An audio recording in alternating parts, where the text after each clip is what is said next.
ወገኖቼ እንዴት ናችሁ? እንደምን አደራችሁ? ሁሉ ሰላም ነው? እኔ ደህና ነኝ። ይኸው የእግዚአብሔር ምሕረት፣ የእግዚአብሔር ጸጋ፣ የእግዚአብሔር ቸርነት በስቶልኝ በፊታችሁ እንድቀርብ እግዚአብሔር ረድቶኛል። እንደምታስታውሱት ባለፈው ሰው ማን ነው? የሰው ማንነት ሰው በእግዚአብሔር መልክና አምሳል የተፈጠረ ያው የሆነ ክቡር የሆነ ፍጡር ነው በሚል ርዕስ ላይ አቅርቤላችሁ ነበረ። ዛሬ ደግሞ በዚህ ማለዳ ያንኑ ሐሳብ የሚያጠናክር ስለ ሰው ማንነት ሰው ማን ነው የሚለው ላይ አንዳንድ ተጨማሪ ሐሳቦችን ከባለፈውም ደግሞ መስተካከል የሚገባቸውን ሐሳቦችን ለማረም ለማስተካከል ነው ወደ እናንተ የቀረብኩት። ያው እንደምታስታውሱት ሰው ማለት በእግዚአብሔር መልክ በእግዚአብሔር አምሳል የተፈጠረ ሕያውና ክቡር ፍጡር ነው ብለናል። የእግዚአብሔር መልክ የእግዚአብሔር አምሳል ማለት አጠቃላይ የሆነ የእግዚአብሔር ባህሪ ማለትም እግዚአብሔር ለሰው ያካፈላቸው የሰው ባህሪያት የሚባሉት አሉ። እንዲሁም ደግሞ እግዚአብሔር ለሰው ያላካፈለው የእግዚአብሔር ባህሪያት እና እንዲሁም ለሰው ያካፈለው የእግዚአብሔር ባህሪያት በሚል በሁለት ከፍለን አይተናል። ለምሳሌ እግዚአብሔር ለሰው ካካፈላቸው የእግዚአብሔር ባህሪያት ከሚባሉት ቅድስናውን እግዚአብሔር ለሰው አካፍሎታል። ጽድቁን እግዚአብሔር ለሰው አካፍሎታል። እግዚአብሔር ፍቅር ነው። ይሄ ፍቅር የሆነው እግዚአብሔር በመንፈስ ቅዱስ አማካኝነት የራሱን ፍቅር ወደ ሰው ሕይወት ውስጥ አስገብቷል። እነዚህ ነገሮች አይተናል። ዛሬ ደግሞ ጠንከር አድርገን እንመለከታቸዋለን። ከዛ በፊት ግን አንድ በዚህ ሁሉ ጊዜ በማለዳ ከእንቅልፌ ስነሳ የምወደውን የእግዚአብሔር ቃል ክፍል አነብላችኋለሁ። በጣም ውስጤን ሁሉ ጊዜ የሚያነቃቃ ውስጤን ሁሉ ጊዜ የሚያድሰኝ የእግዚአብሔር ቃል ነው። እሱም የሚገኘው ሰቆቃወ ኤርምያስ ምዕራፍ 3 ከቁጥር 22 ጀምሮ ያለውን ክፍል አነባለሁ። ለመግቢያ ያህል እንዲያገለግለኝ ነው፣ ወደ ውስጤ ስለመጣ ነው። ያልጠፋ ነው ከእግዚአብሔር ምሕረት የተነሳ ነው። ያልጠፋ ነው ከእግዚአብሔር ምሕረት የተነሳ ነው። ርኅራኄው አያልቅምና ማለዳ ማለዳ አዲስ ነው፣ ታማኝነት ብዙ ነው። ማለዳ ማለዳ ማለዳ ማለዳ አዲስ ነው፣ ታማኝነትህ ብዙ ነው። ነፍሴ ነፍሴ ነፍሴ እግዚአብሔር እድል ፋንታዬ ነው። ነፍሴ እግዚአብሔር እድል ፋንታዬ ነው፣ ስለዚህ ተስፋ አደርገዋለሁ አለች። እግዚአብሔር በተስፋ ለሚጠብቁት ለምትሻውም ነፍስ መልካም ነው። ሰው ዝም ብሎ የእግዚአብሔርን የሚያዳን ተስፋ ቢያደርግ መልካም ነው ይላል የእግዚአብሔር ቃል በሰቆቃወ ኤርምያስ ምዕራፍ 3 ከቁጥር 22 ጀምሮ ነው። በብሉይ ኪዳን ገጽ 622 ላይ ይገኛል እና ይህ ክፍል ሰቆቃወ ኤርምያስ የእስራኤል ሕዝብ በኃጢአቱ በበደሉ ባለመታዘዙ በአመፁ ምክንያት እግዚአብሔር በዙሪያቸው ያሉ አሕዛብ ነገስታት መሪዎች አሳልፎ ሊሰጠው በነበረበት ጊዜ ሕዝቡ ወደ ባቢሎን ከመጋዙ በባቢሎን ከመማረኩ የባቢሎን ሕዝብ መጥቶ ይህንን የተስፋ ሕዝብ ኪዳን ያለው ሕዝብ አምላክ ያለውን ሕዝብ ከማጋዙ በፊት ምርኮ ከመውሰዱ በፊት ከመጨረሱ በፊት ኤርምያስን የነቢዩን ኤርምያስ እግዚአብሔር መንፈሳዊ አይኑን አብርቶት አይኑን ገልጦለት ገና ሕዝቡ ሳይጋዝ ገና ሕዝቡ ሳይማረክ እስራኤል የምትባለው ምድር ሳትጠፋ ቅጥሯ ሳይፈርስ መቅደሷ ሳይፈርስ ስርዓቷ ሁሉ ሳይፈርስ በፊት እግዚአብሔር አይኑን አብርቶለት የነቢዩን ወደፊት ሊሆን ያለውን ነገር እግዚአብሔር ነው እየገለጠለት ያለው እና ከገለጠለት በኋላ ተስፋ ነው ደግሞ የሚያሳየው እግዚአብሔር ከምርኮ እንደሚካሄድ ካሳየው በኋላ ሕዝቡ እንደሚጋዝ ሁሉ ነገር ከተከናወነ በኋላ ከገለጸው በኋላ ምዕራፍ 1 ምዕራፍ 2 ላይ ከገለጸው በኋላ ምዕራፍ 3 ላይ ከቁጥር 22 ጀምሮ እግዚአብሔር የተስፋ አምላክ ነው። እግዚአብሔር የሚያድን አምላክ ነው። የእግዚአብሔር ባህሪው ሕዝቡን የኪዳን ሕዝቡን ተስፋ የሰጠውን ሕዝብ ኪዳን የሰጠውን ሕዝብ ማጥፋት ሳይሆን ሕዝቡ አልሰማ ሲል በደለኛ ሲሆን አመፀኛ ሲሆንበት ለመመለስ ሲል ለአሕዛብ በዙሪያቸው ያሉ ለጥላቶቻቸው አሳልፎ ይሰጣል። አሳልፎ የሚሰጠው ግን እግዚአብሔር ሕዝቡን ለማጥፋት ወይም ሕዝቡን በሌሎች ለመጨቆን ሳይሆን የራሱ ገንዘቡ ለማድረግ ለመመለስ ወደ ቤቱ ሊመልሰው ወደ ጉየው ሊመልሰው ሲፈልግ አሳልፎ ይሰጠዋል። እና ይሄ ነብዩ ኤርምያስ ምርኮውን ብቻ ሳይሆን ህዝቡ መማረኩን ብቻ ሳይሆን ተስፋ እንዳለ እግዚአብሔር የተስፋ አምላክ እንደሆነ እግዚአብሔር እንደገና አምላክ እንደሆነ እግዚአብሔር ማለዳ ማለዳ ምህረቱ አዲስ እንደሆነ ይናገራል። ምን አለ? ያልጠፋ ነው ከእግዚአብሔር ምህረት የተነሳ ነው። እኛማ መጥፋት ነበረብን። እኛማ በዚህ ምድር ላይም ሆነ በዘላለም በእግዚአብሔር ዘንድ እድል ፋንታ የሚገባን ሰዎች አልነበረም። ግን እግዚአብሔር በምህረቱ ባለጠጋ ስለሆነ ምህረቱ አያልቅምና ምህረቱ ለዘላለም ነውና ከዚህ የተነሳ ከምህረቱ የተነሳ አልጠፋንም ይላል። ያልጠፋ ነው ከእግዚአብሔር ምህረት የተነሳ ነው። ርህራሄው አያልቅምና ይላል። የእግዚአብሔር ርህራሄ የማያልቅ ነው። ሩህሩህ አምላክ ነው። የሚራራ እጅግ የሚምር የሚራራ አምላክና አባት ነው ያለን። ጌታ ስሙ የተባረከ ይሁን። ማለዳ ማለዳ አዲስ ነው። ታማኝነት ብዙ ነው። ማለዳ ማለዳ በማለዳ እግዚአብሔር አዲስ ነው። እግዚአብሔር አይለመድም። ትላንት የተለማመድ ነው እግዚአብሔር። ትላንት ምህረቱን ያሳየን እግዚአብሔር፣ ትላንት ርህራሄውን ያሳየን እግዚአብሔር ዛሬ ላይ አዲስ ነው። ዛሬ በልብ ለሚፈልጉት በመመለስ በንስሐ ለሚፈልጉት ማለዳ ማለዳ እግዚአብሔር አዲስ ነው። ምህረቱ ብዙ ነው። ታማኝነቱ ብዙ ነው። እግዚአብሔር ታማኝ ነው። የጌታ ስም የተባረከ ይሁን። ነፍሴ እግዚአብሔር እድል ፋንታዬ ነው፣ ስለዚህ ተስፋ አደርገዋለሁ አለች አለ። ነፍሴ አለ ኤርምያስ እሱንና ህዝቡን የእስራኤልን ህዝብ ወክሎ እንዲህ አለ። ነፍሴ እና ኤርምያስ እግዚአብሔር እድል ፋንታዬ ነው፣ ስለዚህ ተስፋ አደርገዋለሁ አለች ነፍሴ አለ። ነፍሱ እግዚአብሔርን በማለዳ እድል ፋንታው እንደሆነች ለነፍሱ ይሰብክላታል። ተስፋዋ እግዚአብሔር እንደሆነ እድል ፋንታዋ እግዚአብሔር እንደሆነ ለነፍሱ ይነግራታል። ቁጥር 25 ላይ እግዚአብሔር በተስፋ ለሚጠብቁት ለምትሻውም ነፍስ መልካም ነው ይላል። እግዚአብሔር በተስፋ ለሚጠብቁት እግዚአብሔር ለሚጠባበቁ በተስፋ ለሚጠብቁት ለምትሻውም ነፍስ ሃሌሉያ ለምትሻውም ነፍስ እግዚአብሔርን ለምትሻ እግዚአብሔርን ለምትፈልግ ነፍስ ዛሬ በዚህ ማለዳ እግዚአብሔር ለዛች ነፍስ መልካም ነው። እግዚአብሔርን ለምትፈልግ እግዚአብሔርን ለምትሻ መዝሙረኛው ዳዊት በመዝሙር ምዕራፍ 42 ላይ እንዳለው ዋላ ወደ ውሃ ምንጭ እንደምትናፍቅ ዋላ ወደ ውሃ ምንጭ ውሃ ለመጠጣት እንደሚትጓጓ እንደሚናፍቅ ነፍሴ እንዲሁ አንተን ናፈቀች እንደሚል ዛሬ በዚህ ማለዳ እግዚአብሔርን የምትፈልግ ነፍስ ወደ እግዚአብሔር የምትናፍቅ ነፍስ እግዚአብሔርን ለምትሻ ነፍስ እግዚአብሔር መልካም ነው። ከመልካምነቱ ሁሉ ያጠግባታል። ለዛች ነፍስ እግዚአብሔር ምህረት አለው። ለዛች ነፍስ እግዚአብሔር ከጸጋ ዙፋኑ ጸጋ አለው። ሃሌሉያ። ሰው ዝም ብሎ የእግዚአብሔርን ማዳን ተስፋ ቢያደርግ መልካም ነው ይላል። ሰው ዝም ብሎ የእግዚአብሔርን ማዳን እግዚአብሔር የሚታደግ የሚያድን አምላክ ነው። የእግዚአብሔር ኃይል ለማዳን ነው። ወንጌል ለማዳን ነው። ምንም እንኳን በኃጢአት እግዚአብሔርን ብናሳዝነው ብንበድለው ትላንት በድለነው ከሆነ ትላንት አሳዝነነው ከሆነ ዛሬ ላይ እግዚአብሔርን ብንፈልገው ወደ እግዚአብሔር ብንመለስ ምህረትን የተሞላ ጸጋን የተሞላ የጸጋ ዙፋን አለ እግዚአብሔር ዘንድ። ወደዚህ ወደ ጸጋው ዙፋን በእምነት እንቅረብ እንጂ እግዚአብሔር ምህረትን ይሰጠናል። እግዚአብሔርም ደግሞ በሚያስፈልገን ነገር ላይ ሊረዳን ሊያግዘን የሚችል ጸጋ አለው ከጸጋ ዙፋን። ይህ አዲሱ ኪዳን የምህረት ኪዳን ነው። ይህ አዲሱ ኪዳን የጸጋ ኪዳን ነው። ይህ አዲሱ ኪዳን የህይወት ኪዳን ነው። ምክንያቱም መካከለኛ የሆነው ህይወት የሆነው መንገድ የሆነው ትንሣኤ የሆነው እውነት የሆነው የእግዚአብሔር ልጅ የናዝሬቱ ኢየሱስ በአብ ቀኝ ስለኛ ይታያል።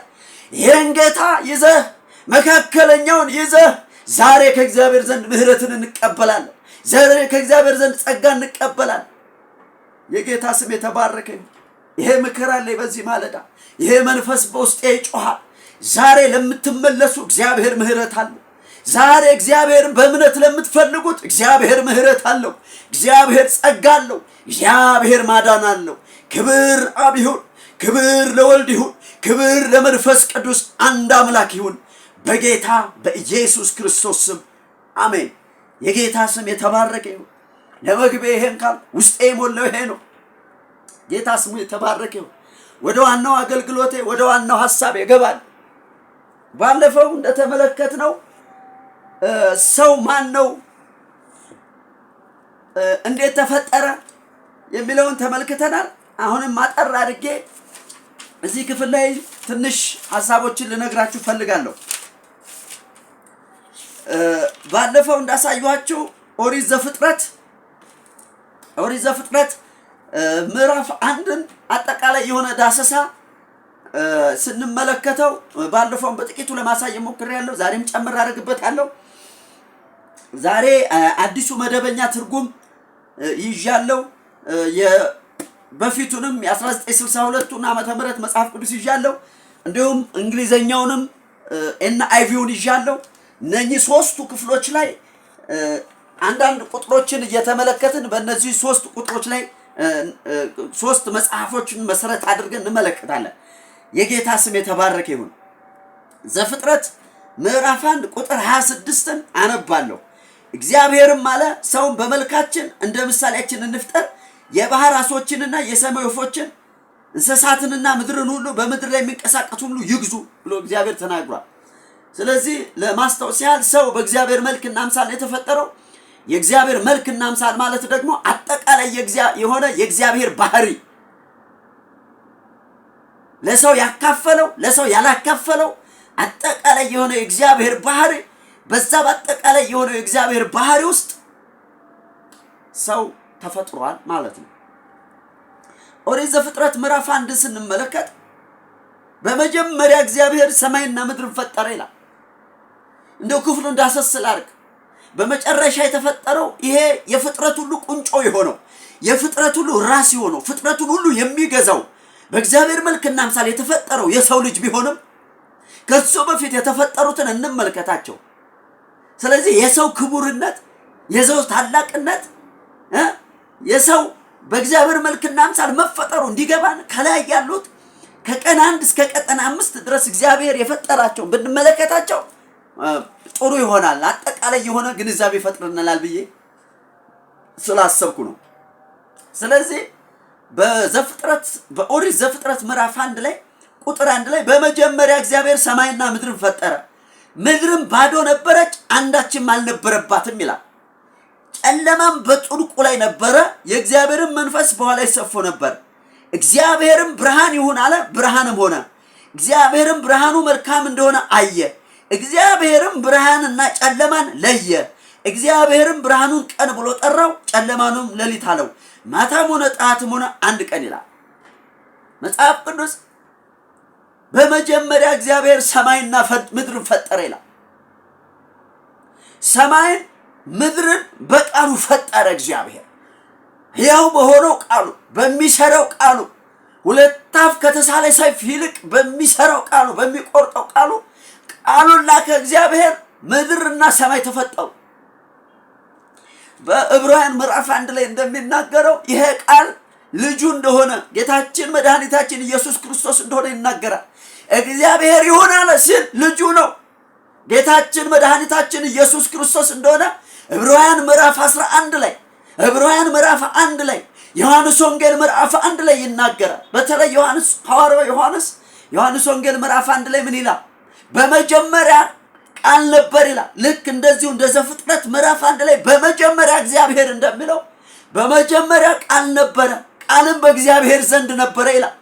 ቃልም እግዚአብሔር ነበረ ይላል። ሁሉ በእርሱ ሆነ፣ ከሆነውም አንዳች እንኳን ያለ እርሱ አልሆነም ይላል።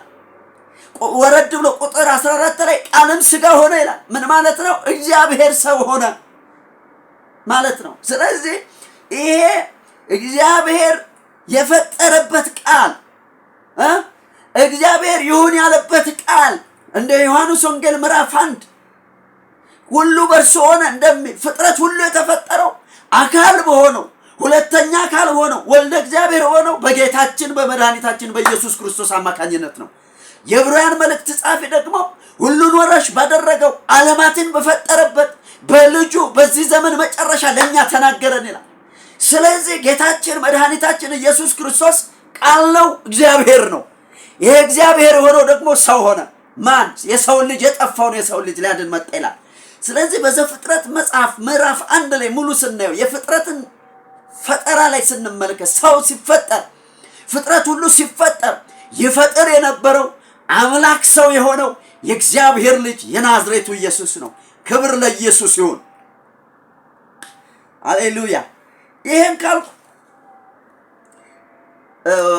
እግዚአብሔር ሰማይና ምድርን ሲፈጥር በሰማይ ላይ ያሉ ፍጥረታትን ሁሉ ሲፈጥር በምድር ላይ ያሉትን ፍጥረታት ከፈጠረ በኋላ የፍጥረት ሁሉ ቁንጮ፣ የፍጥረት ሁሉ የበላይ፣ የፍጥረት ሁሉ ገዢ የሆነውን ደግሞ የፍጥረት ሁሉ ራስ የሆነውን ደግሞ የሰው ልጅ የሆነውን እግዚአብሔር በመልኩና በአምሳሉ ፈጠረው።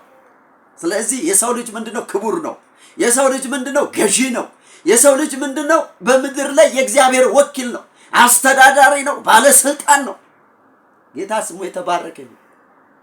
እንደምናስታውሰው ዘፍጥረት ምዕራፍ 2 ቁጥር 7 ላይ እግዚአብሔር አምላክም ሰውን ከምድር አፈር አበጀው፣ በአፍንጫውም የትንፋስ ንፋስ አለበት፣ ሰውም ሕያው ነፍስ ያለው ሆናል።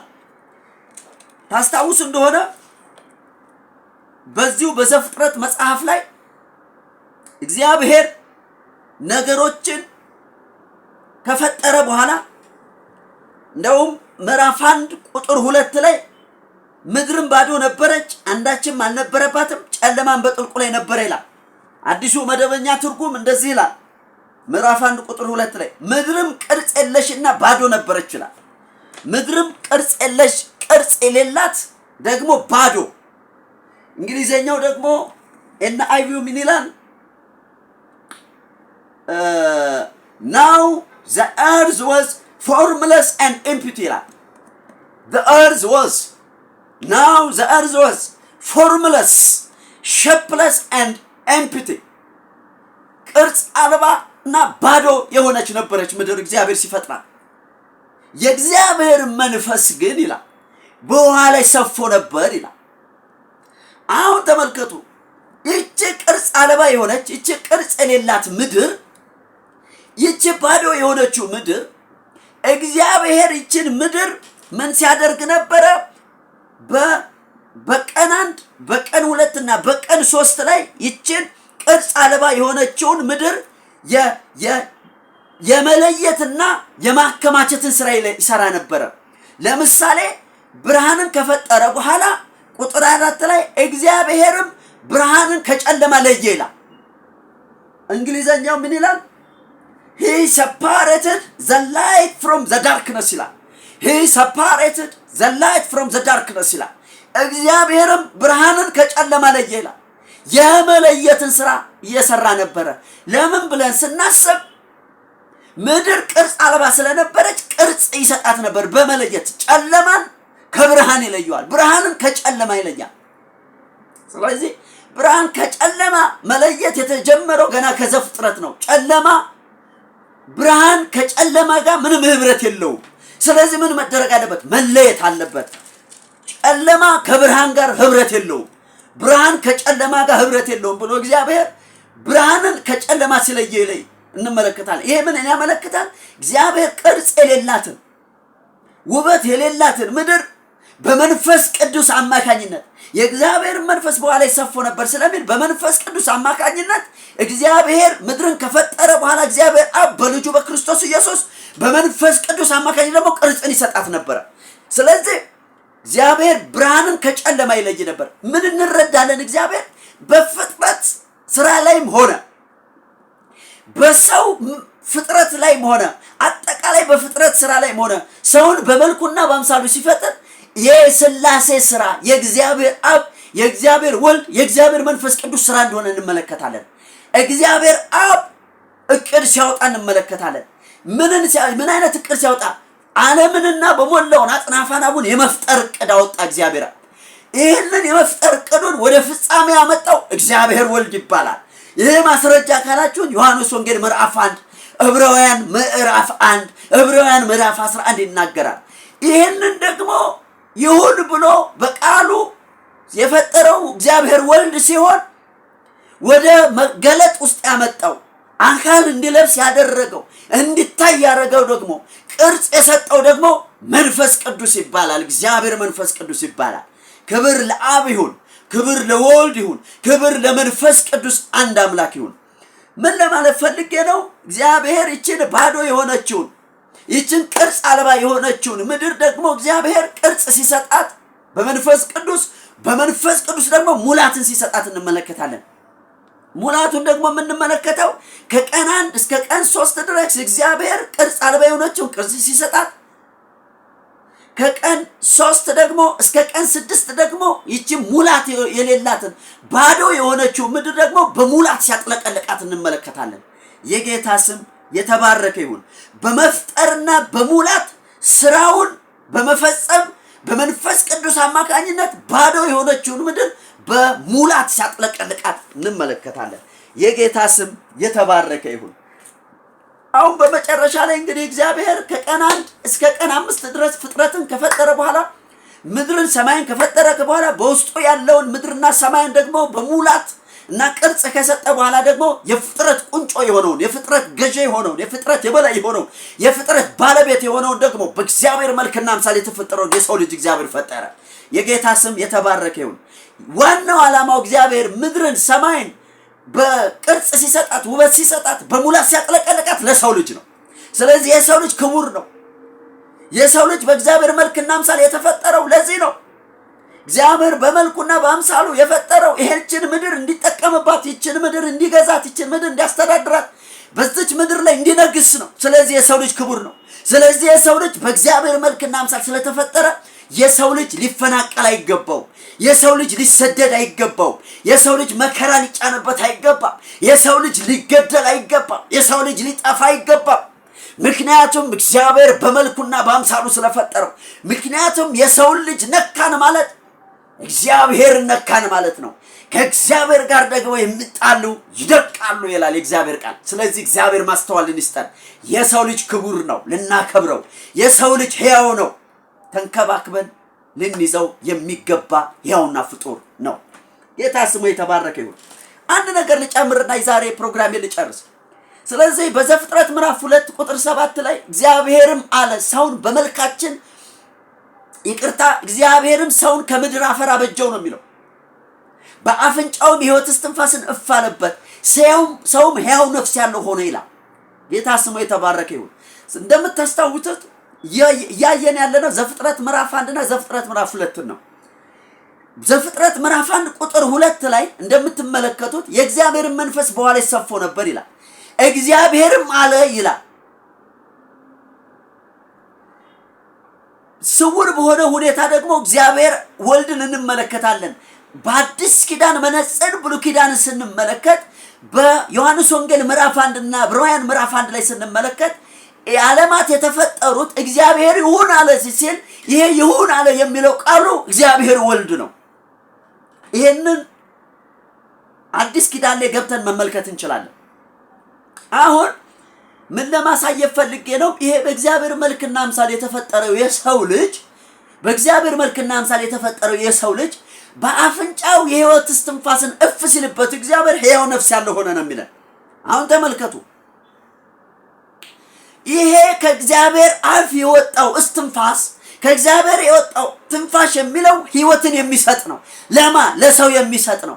በመጽሐፍ ቅዱስ በአዲስ ኪዳን ሕይወት የሚለው መንፈስ ቅዱስ ነው። አዲስ ኪዳን ስትመረምሩት ስለ ሕይወት ስንነጋገር ሕይወትን የሚሰጥ ለሰው ልጅ ሕይወትን የሚሰጥ ሙት የሆነውን የሰውን ማንነት ሕይወትን የሚሰጥ በአዲስ ኪዳን መንፈስ ቅዱስ እንደሆነ ይናገራል። ስለዚህ በዘፍጥረት ምዕራፍ 2 ሕይወትን ከሚሰጠው መንፈስ ቅዱስ የሰው ልጅ ሕይወትን እንደተካፈለ ይሄ ሕይወት ደግሞ መንፈስ ቅዱስ እንደሆነ ይሄ መንፈስ ቅዱስ ደግሞ የሰው መንፈስ የሚባለው በውስጡ እንደፈጠረለት መጽሐፍ ቅዱስ ይናገረናል። ሰው የሰው መንፈስ የሚባል አለ ወይ ካላችሁኝ በአዲስ ኪዳን በአንደኛ ቆሮንቶስ ምዕራፍ 2 ላይ ያ መንፈስ ይላል የሰው መንፈስ ከእግዚአብሔር መንፈስ ጋር ህብረት እንደሚያደርግ ይናገራል። በሮሜ ምዕራፍ 8 ደግሞ ያ መንፈስ ከመንፈሳችን ጋር በመገናኘት ይላል። ያ መንፈስ የሚለው መንፈስ ቅዱስ ነው። ከመንፈሳችን ጋር የሚለው የሰው መንፈስ ነው። የእግዚአብሔር መንፈስ የሰው መንፈስ ሲነካው ሙት የሆነው የሰው መንፈስ ሕያው እንደሚሆን በአዲስ ኪዳን ይናገራል። ህብረት ሪሌሽንሺፕ እንደሚጀምር አባ አባ ብለን የምንጮህበትን የልጅነትን መንፈስ እንደተሰጠን ሙት የሆነው የሰው መንፈስ ሕያው በሆነው የእግዚአብሔር መንፈስ እንደሚነቃ እና ህብረት እንደሚጀምር በሮሜ ምዕራፍ 8 ቁጥር 16 ላይ ይናገራል። ስለዚህ በዘፍጥረት ምዕራፍ 2 ቁጥር 7 ላይ እግዚአብሔርም በአፍንጫው የሕይወት እስትንፋስ እፍ አለበት የሚለው የእግዚአብሔር መንፈስ ቅዱስ ነው። ይሄ መንፈስ ደግሞ ሕያው የሆነውን የሰው መንፈስ በውስጡ እንደፈጠረለት እንመለከታለን። ምን ለማሳየት ፈልጌ ነው? ዘጋ እግዚአብሔርም በመልካችን እንደ ምሳሌያችን እንፍጠር ሲል የእግዚአብሔር መልክ የእግዚአብሔር አምሳል ሰውን የፈጠረበት የእግዚአብሔር ሙሉ ባህሪ ነው ብያለሁ። ይሄ የእግዚአብሔር ሙሉ የሆነው ባህሪው የእግዚአብሔር ቅድስናው፣ የእግዚአብሔር ጽድቁ፣ የእግዚአብሔር ፍቅሩ ይሄ በአፍንጫው የሕይወት እስትንፋስን እፍ ሲልበት በውስጡ የተፈጠረው የሰው መንፈስ ላይ እነዚህ የእግዚአብሔር ባህሪያት የሰው መንፈስ ላይ በሙላት ተገልጠዋል ማለት ነው። ስለዚህ በሰው መንፈስ ላይ የእግዚአብሔር መንፈስ ሲገባ የእግዚአብሔር መንፈስ ሰው መንፈስ ላይ የእግዚአብሔርን ጽድቅ፣ የእግዚአብሔር ቅድስና፣ የእግዚአብሔር ፍቅር በሙላት በውስጡ አስቀምጦበታል። ስለዚህ ሰው በቅድስናው ከእግዚአብሔር ጋር አባ ብሎ ህብረት ማድረግ ይችላል።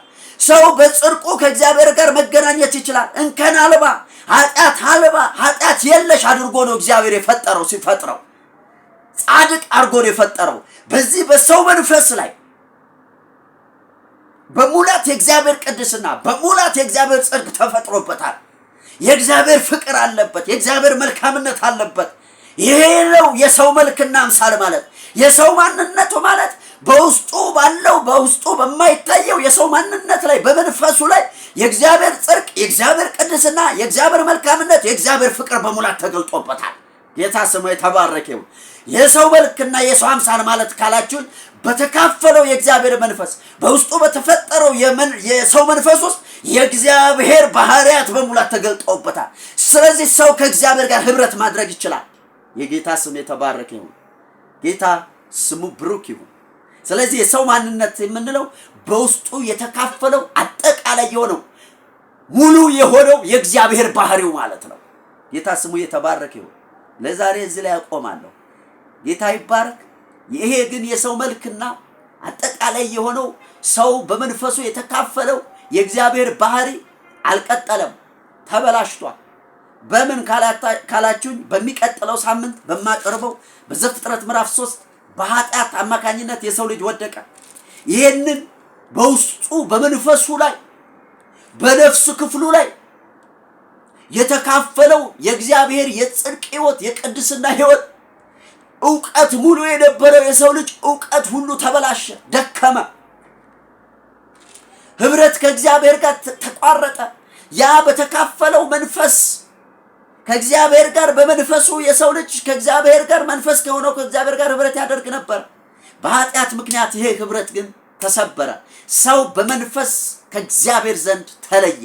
ህይወት ከሆነው ከእግዚአብሔር ጋር ተቋረጠ። በአጠቃላይ ሰው መንፈሳዊ ሞት ሞተ፣ የዘላለምን ሞት ሞተ። በኃጢአት ምክንያት አልቀጠለም። ስለዚህ በሚቀጥለው ሳምንት ይሄን ሰው ከእግዚአብሔር ጋር የነበረውን ህብረት ያበላሸበት ኃጢአት የሚባለውን ነገር በስፋት እንመለከታለን። እስከሚቀጥለው ሳምንት እስከምንገናኝ ድረስ መልካም ሳምንት ይሁንላችሁ። የጌታ ጸጋና ሰላም ይብዛላችሁ። እወዳችኋለሁ። ተባረኩ። ሻሎም